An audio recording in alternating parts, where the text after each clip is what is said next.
বন্ধুরা, good evening সবাইকে। আমি একটা ছোট্ট ভিডিও বানিয়েছি। সেটা হলো কি যে আমার আজকে ভ্যাকসিন ছিল, বাড়ির যে কুকুরটা মানে তোজো কামড়েছিল। তো আজকে একটা ভ্যাকসিন আছে, আর কালকে না, আর একটাই ভ্যাকসিন আছে সামনের মাসে 10 তারিখে, 10/5/2024 একটাই আছে ভ্যাকসিন। তো ব্যাপারটা কী হয়েছে, আজকে আমি গেছিলাম ভ্যাকসিন দিয়ে শিয়ালদা। তারপরে মায়ের সাথে দেখা করে একটু মা জিজ্ঞাসা করলো কী খাবি, মা ওটা চিকেন বানিয়ে দেবো। বললাম ঠিক আছে দাও।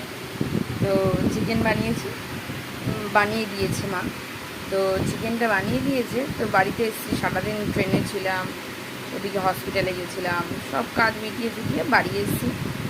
আর ট্রেনিং ছিল, ট্রেনিংটা সেরে বাড়ি এসেছি, আসতে লেট হয়ে গেছে।